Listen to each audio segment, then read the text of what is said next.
नमस्कार दोस्तों, motivational banker में आपका स्वागत है। फ्रेंड्स, पिछले वीडियो लेक्चर में हमने नेट प्रेजेंट वैल्यू का फॉर्मूला देखा। नेट प्रेजेंट वैल्यू से प्रोजेक्ट को एक्सेप्ट करना है, इन्वेस्टमेंट करना है या नहीं करना है, ये देखा। नेट प्रेजेंट वैल्यू में हमने क्या देखा, हमारा आउटफ्लो कितना हो रहा है और हमारा साल दर साल इनफ्लो कितना है। इनफ्लो को हम डिस्काउंट करते हैं, तो प्रेजेंट वैल्यू निकालते हैं इनफ्लो की। फ्यूचर जो इनफ्लो आ रहा है उसकी प्रेजेंट वैल्यू निकालते हैं और इसमें से जो हमारा आउटफ्लो है, जितना हमने इन्वेस्टमेंट करना है वो निकाल देंगे। अगर ये पॉजिटिव आ रहा है या जीरो आ रहा है, उस केस में हम प्रोजेक्ट को एक्सेप्ट करते हैं, और अगर नेगेटिव है तो लॉस मेकिंग प्रोपोजिशन है, इसलिए उसको रिजेक्ट करते हैं। अब हम इस वीडियो लेक्चर में बात करेंगे इंटरनल रेट ऑफ रिटर्न के बारे में। देखिए, IRR जो मेथड है वो एक ऐसा मेथड है, ये भी NPV से ही रिलेटेड है। ये ऐसा मेथड है जिसमें NPV निकाली जाती है, नेट प्रेजेंट वैल्यू निकाली जाती है। IRR is the discount rate at which net present value is zero. अब देखिए, NPV निकाली हमने। पिछले NPV में हम क्या कर रहे थे, जब पॉजिटिव आ रहा है या जीरो आ रहा है उसको हम एक्सेप्ट कर रहे थे, और जहाँ नेगेटिव आ रही है उसको हम रिजेक्ट कर रहे थे। परंतु माना मुझे 8% से NPV निकालनी है, मेरी पॉजिटिव आई। मैंने 10% से NPV निकाली, पॉजिटिव आई। मैंने 12% से NPV निकाली, पॉजिटिव आई।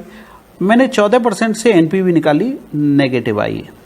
अब हमने ये तो देख लिया कि प्रपोजल को एक्सेप्ट करना है अगर इस रेट से हम डिस्काउंट करते हैं तो। परंतु मेरा इंटरनल रेट ऑफ रिटर्न क्या होगा, मुझे रिटर्न क्या मिलेगा, ये हमको डिसाइड करना है। तो हमको क्या करना पड़ेगा, हिट एंड ट्रायल मेथड से चलना पड़ेगा।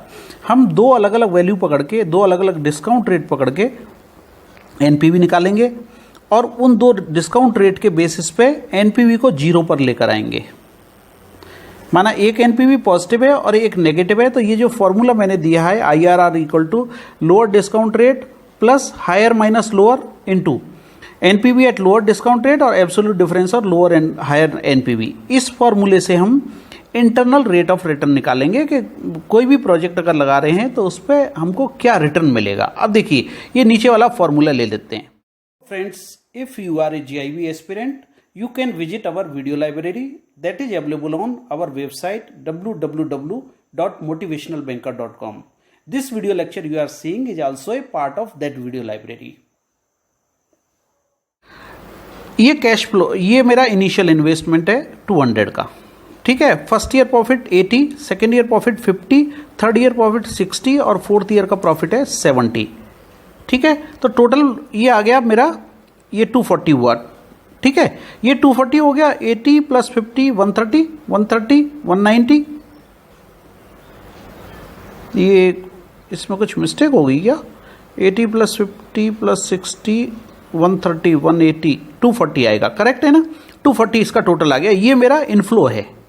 अभी डिस्काउंट फैक्टर पहले मैं 8% ले रहा हूँ, 8% का डिस्काउंट फैक्टर ये दिया हुआ है। अब जो मेरा इनफ्लो आ रहा है उसका प्रेजेंट वैल्यू निकालूंगा। तो प्रेजेंट वैल्यू जब मैंने निकाली तो ये तो 200 आ गई, ये 74.08, 42.85, 47.64 और ये 51.45। तो ये जब मैंने इसका टोटल किया और इसमें से 200 माइनस किया तो ये मेरा NPV आ गया प्लस 16.02। अब मैंने 14% पे निकाला। हिट एंड ट्रायल है, आप 12% पे भी निकाल सकते हैं। माना 12 पे भी पॉजिटिव आता है तो फिर आपको 14 पे जाना है, 13 पे जाना है, 15 पे जाना है। इस तरह से आपको हिट एंड ट्रायल से अंदाजे से चलना पड़ेगा, ठीक है। अब मैंने डिस्काउंटिंग फैक्टर 14% का लिया है। इस केस में डिस्काउंटिंग फैक्टर 14% का ये है। जब इसको 80, 50, 60 और 70 से मल्टीप्लाई करेंगे तो मेरा प्रेजेंट वैल्यू इतना आ गया, ठीक है। अब इसका मैंने टोटल किया और इसमें से 200 माइनस किया तो NPV आया मेरा माइनस, जो मुझे चाहिए। यानी एक NPV प्लस निकालना है और दूसरा NPV माइनस आएगा। अब इसके बाद हम फॉर्मूले में इसको लगा के IRR कैलकुलेट करेंगे। अब देखिए IRR कैसे कैलकुलेट करेंगे। IRR का फॉर्मूला है आपका लोअर डिस्काउंट रेट। अब लोअर डिस्काउंट रेट क्या है मेरी, 8 और 14 में से 8%, तो मैंने 8 ले लिया, plus higher discount rate minus lower discount rate, दोनों का डिफरेंस निकाल लो तो कितना आ गया मेरा, 6 आ गया। इसको मल्टीप्लाई करूंगा मैं NPV at lower discount rate. Lower discount rate में मेरा NPV कितना आया, 16.02, करेक्ट है, यहां से मैंने ले लिया। और absolute difference of NPV in lower discount rate and higher discount, दोनों का डिफरेंस जब लेंगे इसमें से इसको माइनस करूंगा मैं तो ये माइनस माइनस प्लस हो जाएगा। तो दोनों का प्लस हो जाएगा, प्लस होते से ये 16 और 9 25, 25.47 आ जाएगा, 25.47 आ गया। अब इसको हम कैलकुलेट कर लेंगे, तो 8 + 6 इंटू ये आ गया मेरा 0.6290। ओके, तो इसको मैं करूंगा 8 + 3.774, तो ये आ गया मेरा 11.774। यानी कि जो प्रोजेक्ट में लगाना चाह रहा हूं उसका इंटरनल रेट ऑफ रिटर्न है 11.774। एक तो आपने एनपीवी निकाला, अगर 8% पे आपको डिस्काउंट फैक्टर दिया है, 14% पे मैंने एनपीवी निकाला, नेगेटिव आया। अब मुझे ऐसे रेट पे आना है। अब अगर देखिए 11.774 से कैलकुलेट करके आप एनपीवी निकालेंगे तो एनपीवी आपका 0 आएगा। तो इसको आप चेक कर सकते हैं, C/1 + R⁻1 + C/1 + R⁻2, इस फॉर्मूले से आप कैलकुलेट करके भी देख सकते हैं इसको, तो आपको कंफर्म हो जाएगा कि आपका आंसर टैली हो रहा है। इस तरह से आपको इंटरनल रेट ऑफ रिटर्न निकालना है। और एक एग्जांपल ले लेते हैं, आपको और क्लैरिफाई हो जाएगा उससे। देखिए, given is the cash flow of A project. ये प्रोजेक्ट है जिसमें 2500 का आउटफ्लो है यानी इन्वेस्टमेंट है, और कैश इसमें इनफ्लो है आपका 4 साल का। यहाँ तक इनफ्लो दिया हुआ है मुझे 500, 600, 700, 800 और 800। इसको 8 लाख मान लीजिए, 8 करोड़ मान लीजिए, उससे कोई फर्क नहीं पड़ता है। तो टोटल इनफ्लो है मेरा 3400। अब मुझे प्रेजेंट वैल्यू निकालनी है इसकी और नेट प्रेजेंट वैल्यू निकालनी है। आगे देखिए क्या दिया हुआ है, डिस्काउंट रेट दिया हुआ 8% और 11%। तो ये तो 8% है और ये आपका 11% है। Now calculate the IRR। अब आपको IRR कैलकुलेट करना है। If the cost of capital is 10%, whether investor will invest in the project. अब देखिए, आपको ये देखना है, अगर उसकी कॉस्ट ऑफ कैपिटल 10% है तो उसका IRR 10% से ज़्यादा आना चाहिए, मोर देन 10% आना चाहिए, तभी तो वो इन्वेस्टमेंट करेगा। अब देखिए, ये मैंने सिचुएशन यहाँ ले ली, ये 2500 माइनस कर दिया, 500, 600, 700 और 800, ये डिस्काउंट फैक्टर ले लिया आपका 8% से। अब इसको मल्टीप्लाई किया मैंने, तो ये 2500 आ गया, ये 463, 514, 555, 588 और 544। अब इसका मैं टोटल कर रहा हूँ, तो ये आ गया प्रेजेंट वैल्यू आ गई मेरी 2665। जो इनफ्लो आ रहा है मेरे पास, फ्यूचर इनफ्लो आ रहा है, उसको मैंने डिस्काउंट कर दिया, तो आज की तारीख में उसकी इनफ्लो की वैल्यू हो गई 2665.80। अभी इसमें से 2500 मैंने माइनस कर दिया, तो नेट प्रेजेंट वैल्यू आ गई 165.80। ये तो बात हो गई 8% डिस्काउंटिंग की, ठीक है ना। अब दूसरा दिया 11% डिस्काउंट, तो 11% का हमने डिस्काउंटिंग फैक्टर यहाँ ले लिया। इसको जो कैश का इनफ्लो आउटफ्लो उससे मल्टीप्लाई कर दिया। आउटफ्लो तो सेम रहेगा क्योंकि आज आउटफ्लो हो रहा है, और इनफ्लो जो आ रहा है उससे मल्टीप्लाई किया, तो ये फिगर आ गई आपकी 450, 487, 511, 527 और 474। ये फिगर आ गई आपकी। इसका टोटल किया तो आपका आया 2451। अब 2451 में से 2500 को लेस किया तो -49 आएगा, क्योंकि मेरा इनिशियल इन्वेस्टमेंट हो गया 2500 रुपये का, और आज की तारीख में जो फ्यूचर में मेरा इनफ्लो आ रहा है उसकी प्रेजेंट वैल्यू है 2451। तो डिफरेंस आ गया दोनों का -49। अब देखिए, हमको IRR कैलकुलेट करना है। IRR का फॉर्मूला हमने दिया है, लोअर डिस्काउंट रेट कितना है हमारा 8%, IRR = 8 प्लस दोनों का डिफरेंस निकाला मैंने, लोअर और हायर का डिफरेंस निकाला, 11 माइनस ये तो 3 आ गया। और ऊपर हम क्या लेंगे, लोअर डिस्काउंट रेट पे एनपीवी कितना आया, तो 165.80 आ गया, ठीक है। और नीचे हमारा क्या आएगा, दोनों का डिफरेंस यानी ये माइनस करूंगा तो ये प्लस हो जाएगा। तो इसको मैंने टोटल किया 50 और 165, 49 और 165, तो ये आ गया 214.80। अब मैं इसको कैलकुलेट कर लेता हूं। देखिए, 8 + 3 इंटू ये आ गया मेरा, इसको डिवाइड करूंगा तो 0.77, तो ये आ गया 8 + 2.31 यानी कि 10.31। अब देखिए, मेरा IRR क्या आया 10.31%। अभी ये कह रहे हैं कि कैपिटल कॉस्ट है 10%, तो 10% कैपिटल कॉस्ट है और मेरा इंटरनल रेट ऑफ रिटर्न है 10.31%, यानी कि ये प्रोजेक्ट में इन्वेस्टमेंट कर सकते हैं, ये एक्सेप्टेबल है। जो IRR आ रहा है वो एक्सेप्टेबल है और इस प्रोजेक्ट में इन्वेस्टमेंट किया जा सकता है। इस तरह से फ्रेंड्स आपको सिचुएशंस दी हुई होंगी, सिंपल सिचुएशंस हैं, कोई बहुत डिफ़िकल्ट नहीं है। ये आपने डिस्काउंट फैक्टर ले लिया और ये आपका इनफ्लो हो गया, कैश का इनफ्लो हो गया। डिस्काउंट फैक्टर से इनफ्लो को मल्टीप्लाई करेंगे तो प्रेजेंट वैल्यू आ गई इसकी। इस प्रेजेंट वैल्यू को आउटफ्लो से माइनस कर देंगे तो नेट प्रेजेंट वैल्यू आ जाएगी। और फॉर्मूला आपको याद करना पड़ेगा, फॉर्मूले में जब आप इसको पुट करेंगे तो आपका IRR कैलकुलेट हो जाएगा। Okay friends, if you are a GIB aspirant, you can visit our video library that is available on our website www.motivationalbanker.com.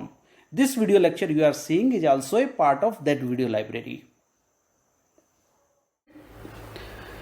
अगले सेगमेंट पे चलते हैं। अगला सेगमेंट है हमारा, एक और मैंने सिचुएशन ली है। देखिए कंपनी है messrs Saint Gobain limited, plans to purchase a new machine costing ₹90 lakh, 90 lakh रुपए की मशीन परचेज करना चाहते हैं। ठीक है, with a useful life of 4 year, 4 साल इसकी लाइफ है। एंड नो सॉल्वेज वैल्यू, यानी बाद में कुछ नहीं बचेगा, जीरो हो जाएगी उसकी वैल्यू। Revenue from the glass produced by it will be 80 lakhs पर एनम, हर साल 80 लाख रुपए का रेवेन्यू जनरेट कर रहा है। Manufacturing and other expenses will be 50%। अब इसमें 50% एक्सपेंसेस है, यानी 80 लाख में से 40 लाख के खर्चे हो गए। डेप्रीशिएशन है इसमें 25%, तो 25% में 40 लाख का 80 लाख का डेप्रीशिएशन लगाऊंगा तो 25% मेरा कितना आ गया, सॉरी 90 लाख का डेप्रीशिएशन लगेगा, क्योंकि मशीन की कॉस्ट 90 लाख रुपए है ना, तो 90 लाख का डेप्रीशिएशन लगेगा तो ये आ गया 45 का आधा 22.5 लाख। ओके, और टैक्स है मेरा 20%, तो टैक्स कितना आ गया 20% से। देखिए इससे पहले हम प्रॉफिट बिफोर टैक्स निकाल लेंगे। आपका 40 + 22 62.50, 80 में से निकालेंगे तो 17.5 लाख रुपए मेरा प्रॉफिट बिफोर टैक्स आ गया। अब इस पर मुझे 30% टैक्स देना है, 20% टैक्स देना है। ठीक है, 20% टैक्स देना है मुझे, तो कितना आ गया मेरा 17.5 का 17 दूनी 34, 3.5 लाख रुपए मेरा टैक्स आ गया। 3.5 लाख टैक्स निकाल दिया तो मेरी नेट इनकम आ गई 14 लाख रुपए।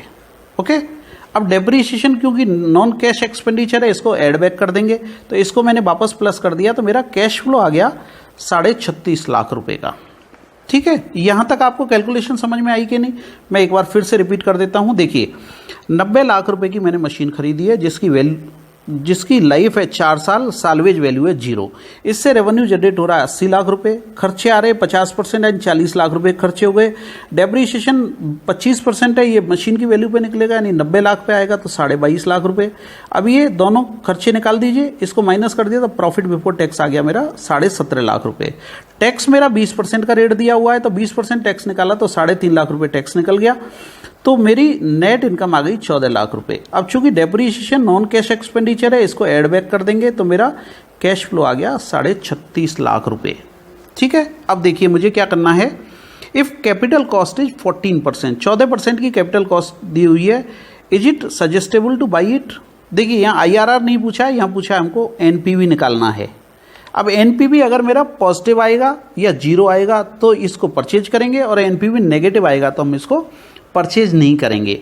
अभी देखिए NPV का फॉर्मूला आपने देखा क्या था हमारा, C1/1 + R⁻1 + C2/1 + R⁻2, ठीक है, plus C3/1 + R⁻3 plus C4/1 + R⁻4, क्योंकि 4 साल ही है इसकी लाइफ, और इसमें से हम माइनस कर देंगे इन्वेस्टमेंट, इनिशियल इन्वेस्टमेंट जो हमने किया है वो माइनस कर देंगे, उसकी बाद में बात करेंगे। अब देखिए C1 मेरा कितना है, कैश फ्लो 36.5 लाख है 4 साल में। ठीक है, 36.50, और यहाँ भी 36.50। R मेरा कितना है 14%, तो 1 + R हो गया, R मतलब 14%, 0.14 हो जाएगा, जब परसेंटेज में निकालेंगे तो 1.14 हो गया ये, और ये हो गया 1.14 ये हो गया 1.14 1.14 और ये हो गया मेरा ये हो गया 1.14 और ये हो गया 1.14 अब इसको सॉल्व करेंगे। देखिए तो ये मेरा आ गया 32.01, यहाँ स्क्वायर करके उसको डिवाइड करेंगे तो ये आ गया मेरा 28.08। थर्ड केस में मेरा आ गया 24.63, और फोर्थ मेरा सॉल्यूशन आया 21.61। अब इसका मैं टोटल कर लेता हूं तो ये आ गया 106.33। अब मैंने यहाँ बताया आपको इन्वेस्टमेंट माइनस करना है। मेरा इन्वेस्टमेंट था 90 लाख रुपए का, 90 में माइनस करूंगा तो आ गया 16.33। अब देखिए ये मेरा एनपीवी है, नेट प्रेजेंट वैल्यू है। नेट प्रेजेंट वैल्यू आ रही है मेरी पॉजिटिव 4 साल में। इसका मतलब ये इन्वेस्टमेंट जो मशीन परचेज करने का डिसीजन है कंपनी ले सकती है, क्योंकि इसका एनपीवी पॉजिटिव है। क्लियर हुई आपको बात? मैं फिर बता देता हूं। देखिए एनपीवी का formula C1 upon 1 plus R to the power 1, C2 upon 1 plus R to the power 2, C3 upon 1 plus R to the power 3 और C4 upon 1 plus R to the power 4 minus investment. इसको calculate कर लें आप। 1 plus are, देखिए are क्या होगा आपका 14% है, तो इसको 14 अपॉन 100 करेंगे तो 0.14 हो गया, तो ये 1.14 हो गया। 1 प्लस आर 1 प्लस 0.14 किया तो 1.14 हो गया। पावर 1, पावर 2, पावर 3 और पावर 4, इसको कैलकुलेटर से कैलकुलेट कर लें, आपका ये आ जाएगा। टोटल 106.33 आ गया, 90 माइनस कर दें तो 16.33 आपका आंसर आ जाएगा। इस तरह से आप क्वेश्चंस को कैलकुलेट कर सकते हैं। जिस तरह का भी क्वेश्चन आता है एग्जाम में उसके बेसिस पे इसको कैलकुलेट किया जा सकता है। आगे चलते हैं। Friends, if you are a GIB aspirant, you can visit our video library that is available on our website www.motivationalbanker.com. This video lecture you are seeing is also a part of that video library. देखिए इसके अलावा भी capital budgeting के method हैं जहां cash flow uncertain होता है। कई बार ऐसी सिचुएशंस होती हैं जब कैश फ्लो की सर्टेनिटी नहीं होती कि कितना कैश फ्लो आएगा। तो एक आपका इसमें प्रोसीजर है risk adjusted discounted rate. Risk adjusted discount rate में क्या होता है, देखिए risk averse investor require higher rate of return. जो रिस्क लेते हैं इन्वेस्टर्स वो उनको हायर रेट ऑफ रिटर्न चाहिए, so that it can compensate that risk. माना जो रिस्क ले रहे हैं उसको कंपनसेट किया जा सके, माना हायर उसको रिटर्न मिल रहा है तो उसका पैसा जल्दी से वसूल हो जाएगा। The following method can be followed in this. Determine the rate of return which is required to take up the investment with zero risk. माना जीरो रिस्क से आपका, जैसे यहां मैंने दिया है ये रिस्क फ्री डिस्काउंट रेट है, इतना रिटर्न उसको आएगा, है ना। अब इस पर रिस्क प्रीमियम हमने ऐड कर दिया, जैसे हमने यहां लिया है बहुत लो रिस्क है तो 1%, मीडियम रिस्क है तो 3%, हाई रिस्क है तो 5% और वेरी हाई रिस्क वाले में 7%। ठीक है। This rate to be taken for discount rate at which NPV is calculate. अब इन दोनों को ऐड कर देंगे हम, तो ये रेट आ गया मेरा 8%, 10%, 12% और 14%। अब ये जो रेट दिया हुआ है डिस्काउंट का रेट 8%, 10%, 12%, 14%, इससे एनपीवी कैलकुलेट की जाएगी और उसके बेसिस पे डिसीजन लिया जाएगा। आप देखिए नाम देख रहे हैं रिस्क एडजस्टेड डिस्काउंटेड रेट, यानी रिस्क को हमने एडजस्ट कर दिया। रिस्क फ्री डिस्काउंट रेट ले लिया, रिस्क प्रीमियम ले लिया, दोनों को ऐड कर दिया। उस जो एग्रीगेट डिस्काउंट रेट आई उससे हम एनपीवी निकालेंगे और उसके बेसिस पे हम डिसीजन लेंगे कि ये इन्वेस्टमेंट किया जा सकता है या नहीं किया जा सकता। ओके। दूसरा रूल है हमारा expected NPV rule. Expected NPV rule में क्या है, different uncertainty scenario are created for NPV calculation and on basis of that decision is taken for investment. अलग अलग अनसर्टेनिटी सिनेरियो क्रिएट किए जाते हैं और उससे एनपीवी कैलकुलेशन की जाती है। एक्सपेक्टेड एनपीवी रूल है, ठीक है ना। अलग अलग सिनेरियो में एनपीवी कैलकुलेट की जाती है और उसके बेसिस पे फिर डिसीजन लिया जाता है। ऐसे ही सेंसिटिविटी एनालिसिस करते हैं। एनपीवी जो डिटर्मिनेशन किया है उसका सेंसिटिविटी एनालिसिस किया जाता है। एनपीवी डिटर्मिनेशन, इसका ऑब्जेक्टिव क्या है, to identify the factor that are most sensitive.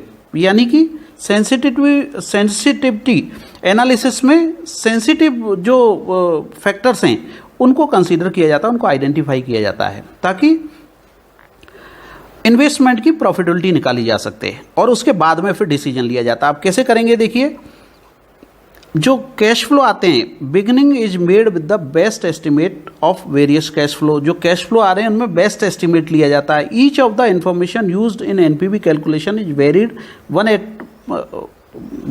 A time and keeping other constant. देखिए एक सिचुएशन को तो इसमें वेरी करते हैं और दूसरी सिचुएशन को कांस्टेंट रखते हैं, ठीक है ना। इसके बेसिस पे सेंसिटिविटी इसमें डिसाइड की जाती है कि एक वेरिएशन वेरिएबल रख दिया और दूसरा वेरिएशन फिक्स कर दिया, दूसरा जो फैक्टर है उसको कांस्टेंट कर दिया और उसके बेसिस पे एनपीवी निकालते हैं और एनपीवी के बेसिस पे डिसाइड किया जाता है कि प्रोजेक्ट को एक्सेप्ट करना है या प्रोजेक्ट को रिजेक्ट करना है। ये अलग मेथड हैं। देखिए अब टोटल हमने 4 मेथड पढ़े हैं कैपिटल बजटिंग में। पहला पेबैक पीरियड, दूसरा एवरेज रेट ऑफ रिटर्न, तीसरा नेट प्रेजेंट वैल्यू और चौथा इंटरनल रेट ऑफ रिटर्न। इसके अलावा जहां कैश फ्लो अनसर्टेन है वहां पे एक्सपेक्टेड एनपीवी रूल, इसके अलावा रिस्क एडजस्टेड डिस्काउंट रेट और तीसरा sensitivity analysis of NPV determination. इसके साथ ही हमारा कैपिटल बजटिंग का चैप्टर खत्म होता है। कुछ मैंने अगली स्लाइड में क्वेश्चंस लिए हैं आपके लिए, जिसके बेसिस पे आपको पता चल जाएगा किस तरह के क्वेश्चन एग्जाम में पूछे जाते हैं और हम उनको कैसे सॉल्व कर सकते हैं। देखिए पहला मेरा क्वेश्चन है rate of return eight which net present value is zero. Sorry, rate of return eight which net present value is zero. वो कौन सी रेट कहलाती है जहाँ नेट प्रेजेंट वैल्यू जीरो हो जाती है? अभी हमने बात की ना, नेट प्रेजेंट वैल्यू जहाँ जीरो हम करेंगे वो इंटरनल रेट ऑफ रिटर्न है, तो आंसर आएगा आपका D, internal rate of return. Okay, question number 2 पे आएंगे हम। For a capital budgeting expenditure the NPV of A project at 18% is 15 lakh negative. 18% में -15 लाख आ रहा है। क्वेश्चन को ध्यान से पढ़ें। At 10% it is 12 lakh positive. 10% में 12 लाख पॉजिटिव आ रहा है और 14% पे it is zero. The internal rate of return from the project, internal rate of return का फॉर्मूला ही कहता है हमको जो एनपीवी है उसको जीरो पे लाना, और यहाँ ऑलरेडी दिया हुआ है 14% पे जीरो है, तो हमारा आईआरआर आ जाएगा जीरो। तो आंसर आएगा 14%, चूंकि यहाँ पे एनपीवी जीरो है। करेक्ट, तो आंसर आ गया आपका B. Now come to question number 3। Where IRR is less than the required rate.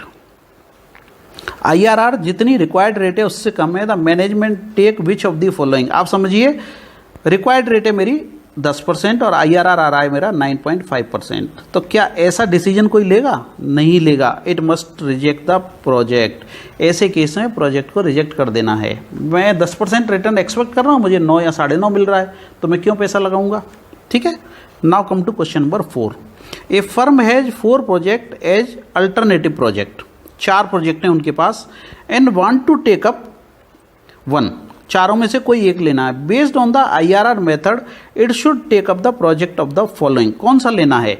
जहां आईआरआर -12% है, आईआरआर -15% है, आईआरआर +16% है या आईआरआर +10% है। जहां आईआरआर हायर होगा नेचुरली वही प्रोजेक्ट लेना है, तो आईआरआर 16% वाला प्रोजेक्ट हम चारों में से सेलेक्ट करेंगे। इंटरनल रेट ऑफ रिटर्न जहां सबसे ज्यादा मिलेगा वही प्रोजेक्ट हम करेंगे। ठीक है। लास्ट क्वेश्चन पे आते हैं, question number 5। IRR is use to appraise which of the following. IRR कहाँ निकाली जाती है? प्रोजेक्ट फाइनेंस में, वर्किंग कैपिटल में, एक्सपोर्ट क्रेडिट में या नॉन फंड बेस में? नॉन फंड बेस में नहीं निकाली जाती है आईआरआर। वर्किंग कैपिटल में भी आईआरआर नहीं निकालते, एक्सपोर्ट क्रेडिट में भी आईआरआर नहीं निकालते। जहाँ प्रोजेक्ट फाइनेंसिंग होती है, हम शुरू से ही प्रोजेक्ट की बात कर रहे हैं।